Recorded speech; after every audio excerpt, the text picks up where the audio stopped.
Thanks, Karen. I really appreciate the time to talk today, because we were thinking some more about the possibility of the consociate, possible financial workshop for the consociates.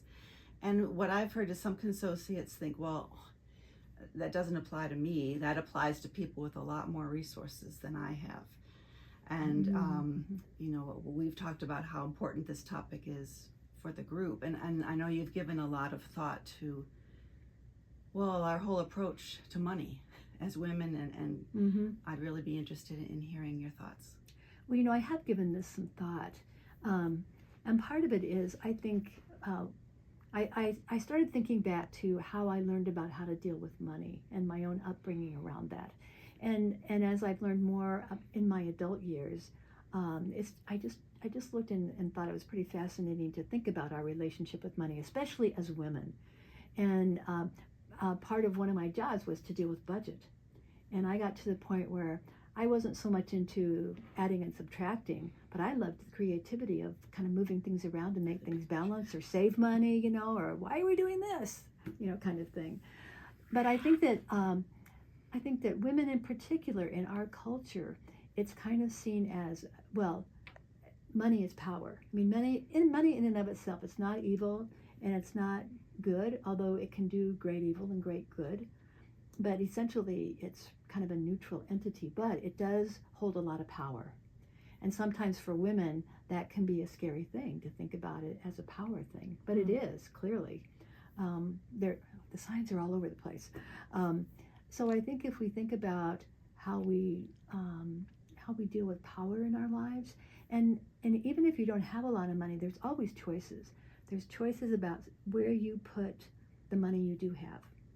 And as I think Walls has said, or somebody has said, the budget is really a moral document because it shows, what you value. And you sat on the giving, what's the committee called that you sat on for a number of years? Partner in Justice. The grant giving committee. Yeah. Same thing. How did you make those decisions? Yeah.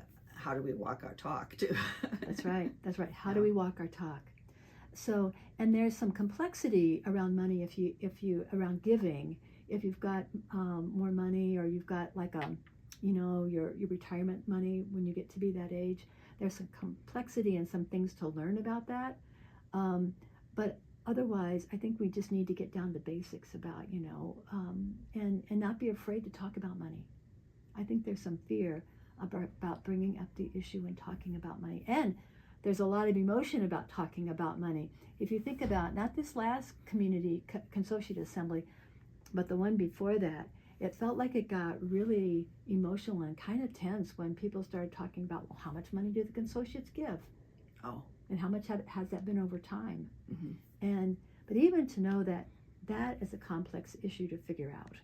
It's not very straightforward, because people, they give, they might give to the ministries or a COLA, what was formerly the ministries, or they give directly to the sisters. But then there's all these other places like Grandmother's Circle. There's Peace House that was started by a nun but no longer supported by the sisters.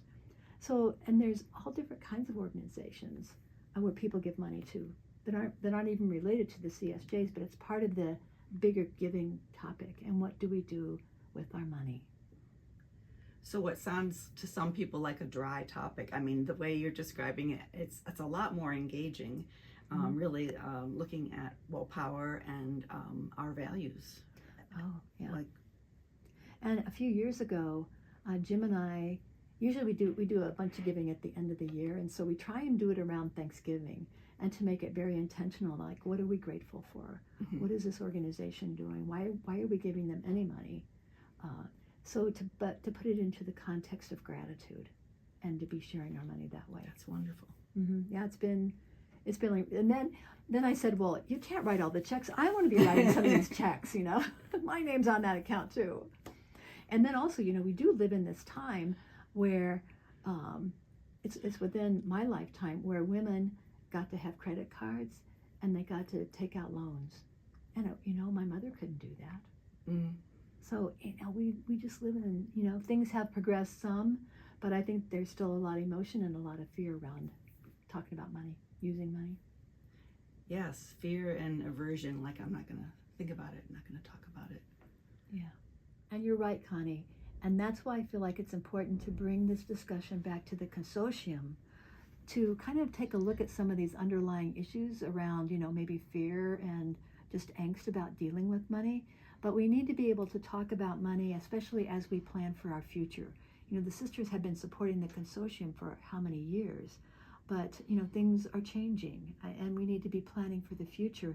And part of that future is a financial discussion about our own sustainability.